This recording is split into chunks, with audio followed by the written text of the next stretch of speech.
नमस्कार दोस्तों, मेरा नाम है विशाल दवे और आप हैं मेरे साथ टीवीडी पॉडकास्ट में। आज मैं आपको एक दिल दहला देने वाली कहानी सुनाने वाला हूँ। इस कहानी का शीर्षक है महाकुंभ।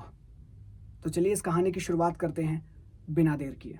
कुंभ का समय था और इस बार तो महाकुंभ था जो हर 144 साल में एक बार आता है। पूरा शहर रोशनियों से जगमगा रहा था, पर उस रोशनी के पीछे एक गहरा अंधेरा छुपा था।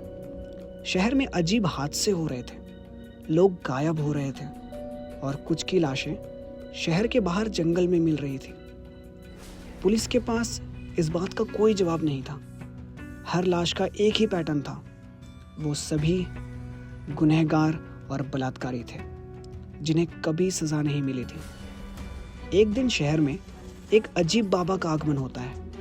लोग उन्हें आईआईटी बाबा कहते थे क्योंकि उनका कहना था कि वो एक समय पे आईआईटी के स्कॉलर थे, पर अब वो धर्म और आत्मविज्ञान के रास्ते चल पड़े थे। बाबा ने जब शहर में कदम रखा, उन्हें तुरंत एहसास हो गया कि ये सिर्फ कोई मिथ नहीं है, यहाँ किसी आत्मा का साया है। पुलिस ने बाबा से मदद मांगी। बाबा ने उन्हें एक कहानी सुनाई जो 12 साल पहले के कुंभ से जुड़ी थी। बाबा ने कहा, उस समय एक लड़की थी, सुमन। वो यहाँ के मेले में फूल बेचा करती थी।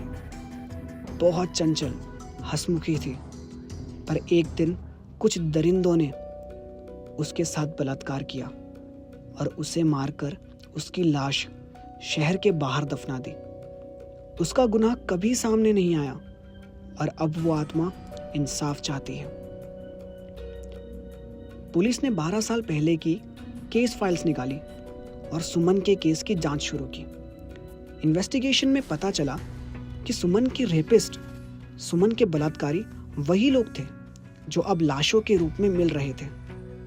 इससे ये बात साफ हो गई कि सुमन की आत्मा अपने अत्याचारियों से बदला ले रही है।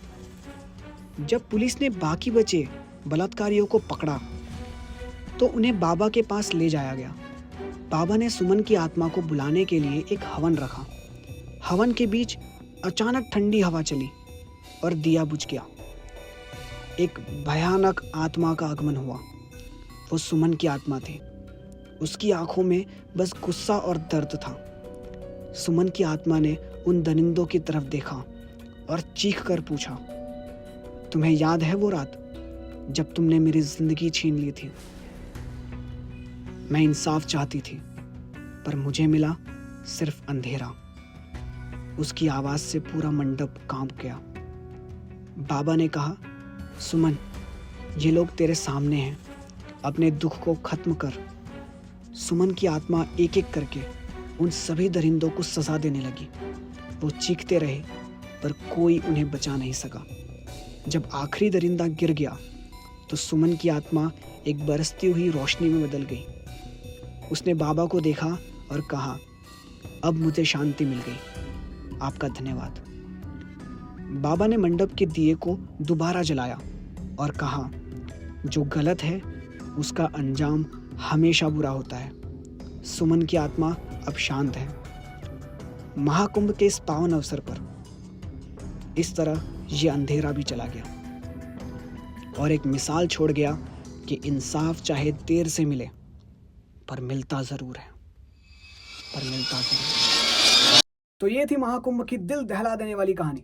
अगर ये कहानी आपको पसंद आई है तो प्लीज़ लाइक कीजिएगा और कमेंट सेक्शन में हमें बताइएगा कि आप और किस तरीके की कहानी हमसे सुनना चाहते हैं। चैनल को सब्सक्राइब कर देना, बेल आइकन को प्रेस कर देना, ताकि जैसे ही हम कोई भी नया वीडियो डालें आपको तुरंत पता चल जाए। वैसे तो हम एक हफ्ते में 2 वीडियोज़ आप सभी लोगों के लिए डालने वाले हैं। हमारे टीवीडी पॉडकास्ट के स्पॉटिफाई चैनल को फॉलो कीजिए ताकि आप ट्रैवल करते समय भी कहानियाँ सुनते रहें।